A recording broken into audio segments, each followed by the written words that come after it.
Welcome to the deep dive. Today, we're tackling a corner of cybersecurity that honestly can feel a bit like navigating a labyrinth. Definitely. Understanding the key defensive strategies, you hear terms thrown around like vulnerability management, penetration testing, threat detection, Yeah. and it's pretty easy to get them mixed up. They certainly sound related, and they are, but their distinct roles are just absolutely critical. Thinking of them as like interchangeable tools, that's a major pitfall. Exactly. So we've looked at source material here that really helps cut through some of that confusion. Yeah. It clarifies what each approach is, how they differ, but I think most importantly, how they actually work together. As part of a layered defense. Yes, a layered, more effective defense strategy. And, understanding these distinctions isn't just like theoretical stuff. If you're involved in cybersecurity, whether you're building internal defenses or providing services, Right. grasping this is fundamental. It's about securing those digital environments and, frankly, delivering genuine value. Absolutely. So our mission for this deep dive is really to unpack this material. We want to clarify the distinct roles of vulnerability management, penetration testing, and threat detection. Understand how they complement each other. Right, their complementarity, and really zero in on why knowing these differences is so important. Okay. Let's jump in. The material frames this pretty well. Often, starting with vulnerability management, you should think of this as your sort of continuous, proactive risk reduction engine. Okay. It's all about constantly searching your digital landscape for potential weaknesses, things that could be exploited. Right, so this isn't just a one-time check. It's ongoing. The Okay. sources position it as like a foundational element of good cyber hygiene, almost like regular maintenance for your digital house. Precisely. And the process, it typically involves first discovering all your assets, Yeah. knowing what you even have to protect. Yeah, that makes sense. Then running regular scans for known vulnerabilities, assessing the potential risk of those findings, prioritizing them, based on impact and likelihood, and then guiding and tracking the remediation efforts to actually fix them. It's also really key for helping meet various compliance reporting requirements. Okay, so vulnerability management is that essential continuous sweep, Yeah. finding the weak spots before attackers do. So what's the core value proposition there, especially, if you're offering this as a service? Well, several things really stand out. First, it provides that foundational visibility. Like you said, you can't fix problems you don't know exist. Right. Vulnerability management really shines a light on your risk surface.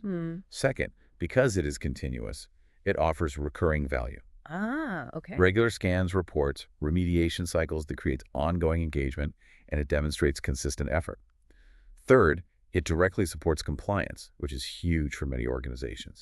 And finally, compared to some other security services, onboarding and deploying vulnerability scanning can be relatively straightforward, so it makes it a good entry point. Got it. Continuous prevention and risk reduction. Okay.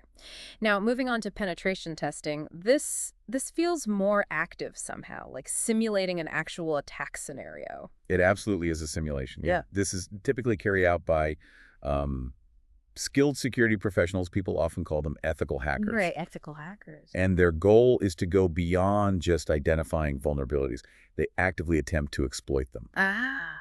But in a controls environment, of course, to Yeah. really demonstrate what an attacker could actually achieve if they found that same weakness. So it's not just knowing the lock on the door is maybe weak, it's actually trying to pick it to see if you can get the door open. Exactly. That's a key distinction right there. Vulnerability management is about identifying those potential weaknesses. Potential. Okay. Penetration testing is about validating whether those weaknesses are truly exploitable and, what chain of events an attacker could trigger. It's also different in cadence. It's typically less frequent than continuous VM. Like annually or quarterly? Yeah, maybe annually or quarterly, something like that. And it relies heavily on manual techniques and, frankly, human ingenuity, not just automated scanning. It's trying to mimic sophisticated attackers. And why is that simulation, that whole trying the lock approach, why is that so crucial alongside the continuous scanning?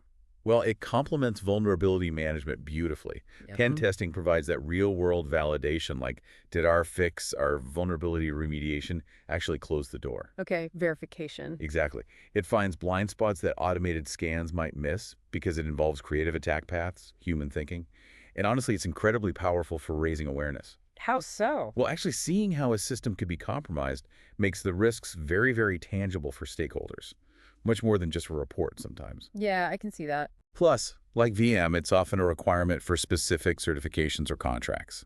So there's that compliance driver too. Okay, so we have the continuous search for weaknesses, that's VM, and then the periodic simulated attack to test exploitability, that's pen testing. What's the third pillar here? That's threat detection. So if the first two are largely proactive or simulated, threat detection is all about identifying and responding to attacks as they are happening. Ah, in real time. In real time. The real-time alarm system you mentioned earlier. Precisely. This involves monitoring activity across endpoints, network traffic, user behavior, logs, basically looking everywhere to spot indicators of compromise or active malicious activity. And this is where you hear about technologies like EDR. Exactly. EDR, which is endpoint detection and response, XDR for extended detection and response, pulling in more data sources, and MDR, which is managed detection and response, often offered as a service. And this seems clearly critical for, well, minimizing damage once a threat has actually materialized, right? Absolutely critical. The material really highlights several benefits here. Getting those real-time alerts means you can catch threats early, often before they spread widely. Which leads to faster response. Exactly. Faster incident response, reduced potential damage. It also provides crucial data for forensic investigation after an incident happens.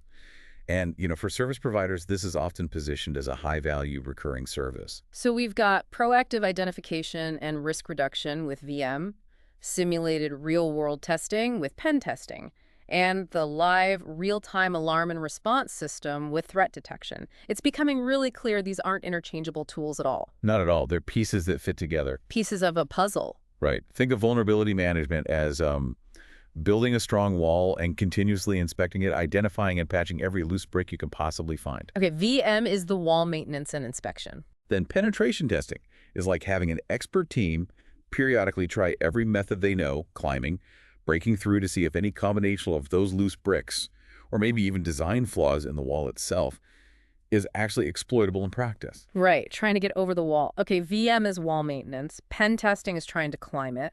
Where does threat detection fit in this analogy? Threat detection is the security system inside the compound, behind the wall. It's monitoring all the activity, alerted you the moment someone actually gets inside. Ah, the motion sensors and cameras. Exactly, and helping you respond immediately. So they cover different phases and perspectives.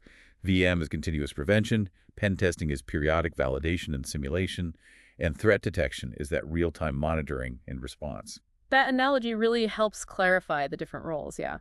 The material also touches on integrating these, doesn't it? Like the example of enhanced defense services. Yes, exactly. Because while starting with one, maybe vulnerability management, can deliver immediate value, combining them creates a far, far more robust posture. Makes sense. For instance, integrating continuous VM data with real-time threat detection gives you both the proactive fix the wall and the reactive alert if someone gets in capabilities working together. So you get broader visibility. Broader visibility and potentially more automation without necessarily requiring an organization to build out a full, dedicated security operations center all on their own. Okay, so let's recap quickly. We've distinguished vulnerability management, that's the continuous proactive search for weaknesses. Right. Penetration testing, the periodic, often manual simulation of an attack to actually try and exploit weaknesses. The validation step. And threat detection, the real-time identification and response to active attacks happening right now. Spot on. They definitely aren't interchangeable. They're interdependent components of a stronger, layered defense. Vulnerability management gives you that foundational visibility, continuous risk reduction. Pen testing validates defenses, finds those blind spots by simulating real-world attack paths. And threat detection is that critical real-time monitoring and response layer, the alarm system. They complement each other perfectly across prevention, simulation, and live response, covering different angles of defense. Understanding these distinct roles is absolutely key. Doesn't matter if you're building your own defenses or offering these capabilities to clients. Okay, so here's where it gets really interesting, I think. Considering how incredibly fast cyber threats evolve, I mean, it's constant. How does actively combining these three continuous prevention through VM, simulated attacks via pen testing, and that real-time detection using tools like EDR or XDR, how does that fundamentally change our approach to security compared to maybe just relying on one or two of them? What really stands out to you about needing all three pieces of that puzzle today?